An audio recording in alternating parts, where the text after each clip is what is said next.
ঢাকার কোলাহলের মাঝেই লুকিয়ে আছে এক টুকরো শান্তি আর নির্জন ছায়াযুক্ত সবুজে ঘেরা এক শান্ত জায়গা, যেখানে সময় যেন একটু ধীরে চলে আর প্রকৃতি নিজের ভাষায় তার গল্প বলে। এটাই বলধা গার্ডেন, পুরান ঢাকার এক ঐতিহাসিক উদ্ভিদ উদ্যান, যেখানে শত শত বিরল গাছ, ঔষধি উদ্ভিদ আর বিদেশি প্রজাতির সংগ্রহ, যা আজও জীবন্ত হয়ে দাঁড়িয়ে আছে আমাদের সামনে। এটি শুধু একটি পার্ক নয়, এটি শিক্ষার্থীদের জন্য একটি জীবন্ত ল্যাবরেটরি, গবেষণার এক অনন্য ক্ষেত্র আর প্রকৃতিপ্রেমীদের জন্য এক নিঃশব্দ আশ্রয়। আজকের ভিডিওতে আমরা ঘুরে দেখব এই ঐতিহাসিক বাগানের অজানা গল্প, এর ভেতরের সৌন্দর্য আর কেন বলধা গার্ডেন এখনো ঢাকার জন্য এত গুরুত্বপূর্ণ।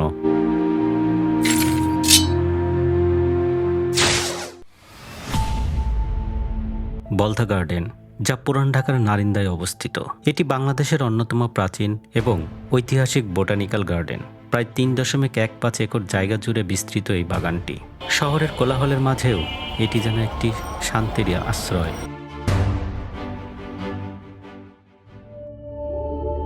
প্রিয় দর্শক, এই বলধা গার্ডেনে ঢুকতে হলে একটি নির্দিষ্ট ফি দিয়ে ঢুকতে হয়। বাগানে ঢুকতে যে একটি ফি লাগে তার চার্টটি দেখতে পাচ্ছেন।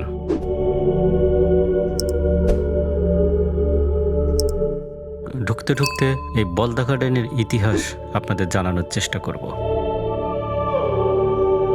বলধা গার্ডেনের ইতিহাস অনেক পুরনো। বলধা গার্ডেনের ইতিহাস শুরু হয় 20 শতকের শুরুতে। আনুমানিক 1909 সালের দিকে এই বাগানটি প্রতিষ্ঠা করেন নরেন্দ্র নারায়ণ রয় চৌধুরী। তিনি ছিলেন একজন উদ্ভিদপ্রেমী জমিদার। বিশ্বের বিভিন্ন দেশ থেকে বিরল ও মূল্যবান গাছ সংগ্রহ করে তিনি গড়ে তোলেন এই অনন্য বাগানটি। তার স্বপ্ন ছিল একটি জ্ঞানভিত্তিক এবং সৌন্দর্যময় উদ্যান, যেখানে প্রকৃতি ও গবেষণা একসাথে থাকবে। প্রতিষ্ঠাতা নরেন্দ্র নারায়ণ রায় চৌধুরী ভারত, মিয়ানমার, শ্রীলঙ্কা, ইউরোপ সহ বিভিন্ন দেশ থেকে এই গাছগুলো নিয়ে আসেন। এখানে বর্তমানে রয়েছে শত শত প্রজাতির বিরল, ঔষধি ও শোভাময় গাছ। অনেক গাছ এখন বিলুপ্ত প্রায় বা বাংলাদেশে আর কোথাও দেখা যায় না। তাই বলা হয় বলধা গার্ডেন শুধু একটি বাগান নয়, এটি একটি জীবন্ত সংগ্রহশালা। এখানে রয়েছে বিরল ক্যাকটাস, বিভিন্ন প্রজাতির অর্কিড, ঔষধি গাছ, জলজ উদ্ভিদ, বিশেষ করে শাপলা ও পদ্ম। এই বাগানটি মূলত 2টি অংশে বিভক্ত। একটি অংশকে বলা হয় শিবলি এবং অন্য অংশটি হল সাইক। প্রতিটি অংশেই রয়েছে ভিন্ন ভিন্ন বৈচিত্র্যের বিভিন্ন ধরনের উদ্ভিদ। বিরল উদ্ভিদের জন্য, গবেষণার জন্য গুরুত্বপূর্ণ এবং পুরান ঢাকার মাঝে একটি সবুজ আশ্রয় হওয়ার কারণে বলধা গার্ডেন আজও বিখ্যাত।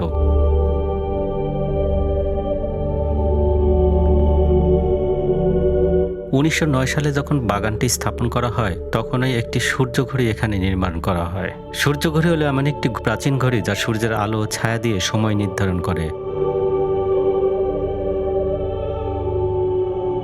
এটি মানব ইতিহাসের সবচেয়ে পুরনো সময় মাপার যন্ত্রগুলোর মধ্যে একটি, যা প্রায় 5000 বছরেরও বেশি সময় আগে মিশর ও ব্যাবিলনে এর ব্যবহার শুরু হয়েছিল।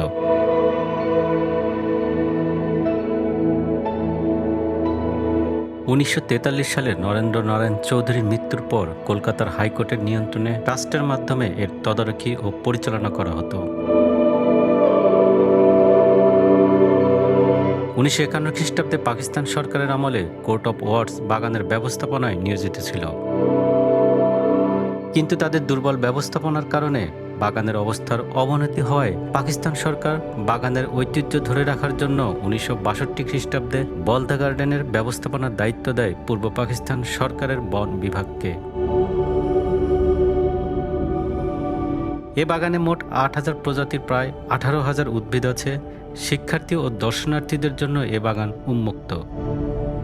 বাগানের শিবলি অংশ প্রতিদিন সকাল 8টা থেকে 12টা এবং 2টা থেকে 5টা পর্যন্ত খোলা থাকে।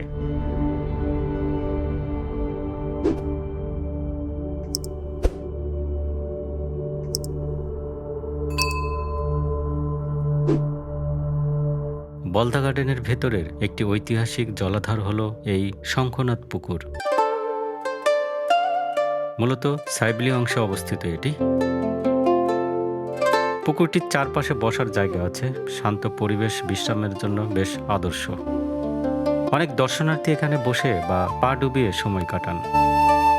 এটি শুধু সৌন্দর্য বাড়ায় না, বরং গার্ডেনের ল্যান্ডস্কেপ ডিজাইনের গুরুত্বপূর্ণ একটি অংশ। পুকুরের পাশে গাছপালা ও ফুলের সমন্বয়ে খুবই ফটোজেনিক পরিবেশ তৈরি করে। শঙ্করনাথ পুকুর পাশে অবস্থিত একটি 2 তলা পুরনো ভবন। জমিদার নরেন্দ্রনারায়ণ রায় চৌধুরীর সময়কালে এটি নির্মাণ হয়। পুরনো ধাঁচের স্থাপত্য, লোহার সিঁড়ি দিয়ে উপরে ওঠার ব্যবস্থা। চারপাশে খোলা বারান্দা রয়েছে।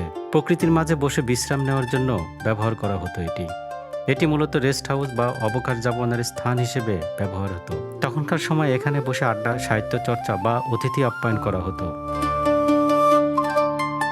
এই বলদা গার্ডেনের জয় হাউসে বসেই বিশ্বকবি রবীন্দ্রনাথ ঠাকুর এখানকার ক্যামেলিয়া ফুলের সৌন্দর্যে মুগ্ধ হয়ে তার বিখ্যাত ক্যামেলিয়া কবিতাটি লিখেছিলেন। প্রাকৃতিক সৌন্দর্য ও শান্ত পরিবেশের একটি কেন্দ্র ছিল এটি। ঐতিহাসিক বিশ্রামাগার, পুরনো স্থাপত্যের নিদর্শন।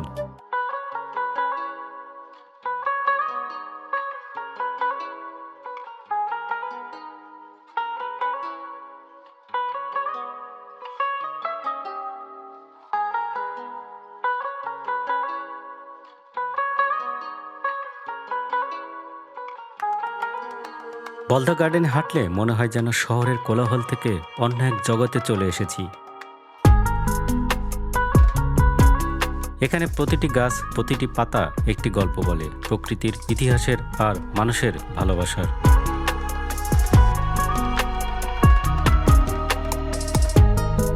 বলদা গার্ডেন শুধু একটি বাগান নয়, এটি একটি ঐতিহ্য, একটি শিক্ষা, একটি অনুভূতি। আমাদের দায়িত্ব এই সবুজ ইতিহাসকে সংরক্ষণ করা, যাতে আগামী প্রজন্মও এই সৌন্দর্য উপভোগ করতে পারে।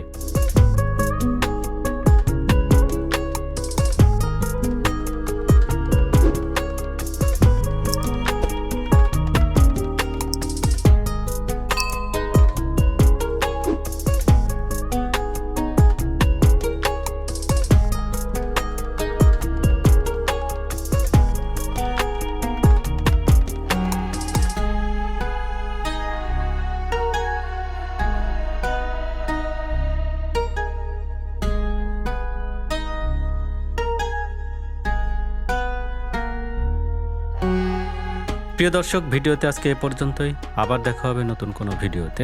ভিডিওটি ভালো লেগে থাকলে লাইক ও শেয়ার করে অন্যকে দেখার সুযোগ করে দিন।